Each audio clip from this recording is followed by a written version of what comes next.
Welcome to Gotta Ping. I'm Mei Ping, the founder of Gotta Ping. As a next-gen leadership coach, I help high-performing young executives and entrepreneurs like you to navigate complex people and problems with top-notch communication and leadership skills to create sustained success. Welcome. We are now in day 5 of my 10-day series talking about the top 10 soft skills. In today's podcast, I want to talk about leadership, specifically how leadership really starts with you. And in my view, leadership essentially is self-management.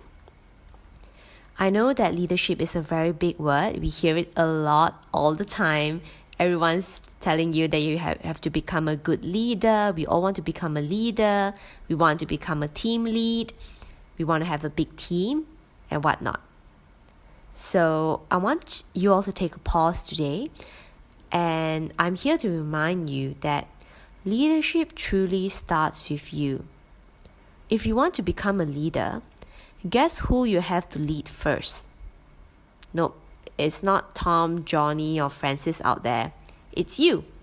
Yeah, you, the person listening to this podcast right now. Hi. Why do I say leadership is self-management? Ultimately, leadership is a soft skill that allows you to manage effectively and drive towards a specific vision. So as a leader, it will be your role to define what that vision is. What are some of your strategies to get there? Before you jump around and try to lead someone else, how about you? How are you with some of the key pieces that would make up this leadership ability of yours? For example, how good are you with time? Are you constantly busy? Can you say no? How about managing emotions? Do you scream and shout as and when you like? Or are you calm, collected, able to weather the storm? What about your listening abilities? How's that going? How about humility? Are you a proud person? I know it all, I'm the smartest, I'm the most brilliant. The most brilliant people do get fired too. So it's really important to recognize that. How about authenticity? The ability to connect with others. But more importantly, being authentic to your own style, to your own personality. So I have held various senior positions across multiple organizations in the past, and I have worked with all sorts of leaders. The team leaders, I have project leaders, I have managing directors, executive directors, even regulators. And what is always very interesting is for me to observe people. I'm a people observer. I like to learn by observing. It's quite interesting for me to see how some people are so in control and such a strong leader, even though they don't have a single person reporting to them. They don't have any direct reports. I mean, this would be in a corporate world. But you can truly see a person's potential to lead. And you can tell that by the way they manage their work, right? How structured are they? How do they ensure that they are able to deliver on time? How do they juggle projects around?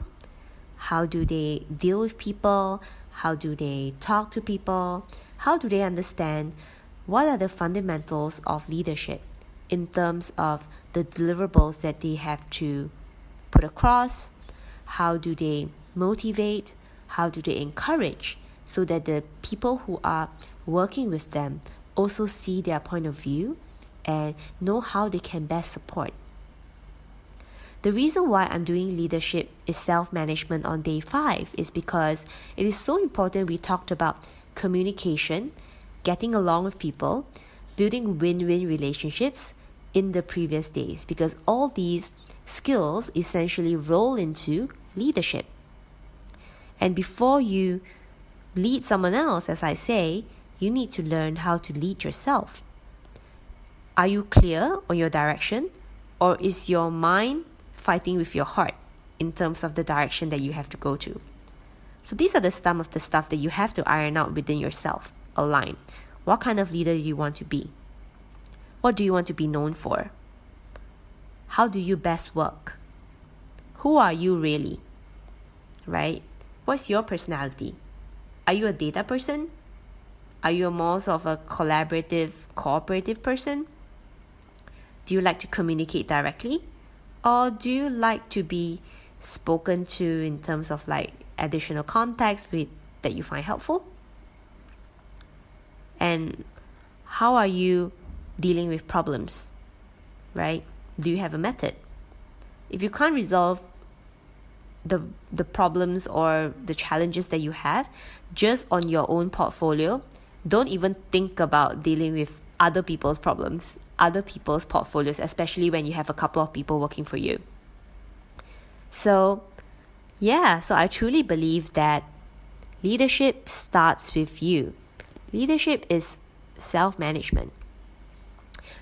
What's also quite interesting is when I work with some of my clients in global multinational companies and they are new managers, one of the things that they constantly tell me is, how come I've never been given management skills training? I find it quite funny because the ability to manage is something that you apply even if it's the first day of your job, even if you're a fresh graduate.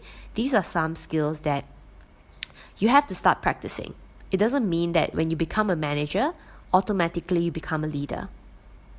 Unfortunately, these are some of the challenges that we are seeing. We are seeing in new managers where they cannot bridge the gap between execution versus strategy and vision.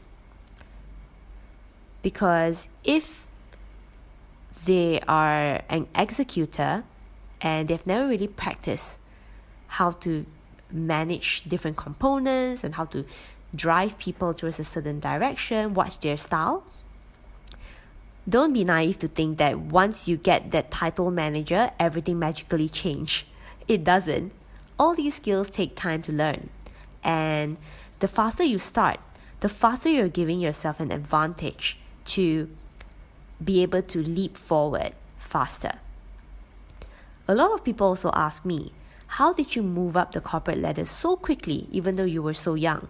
So for those of you who don't know, when I was 27, I was managing a multi-million-dollar project.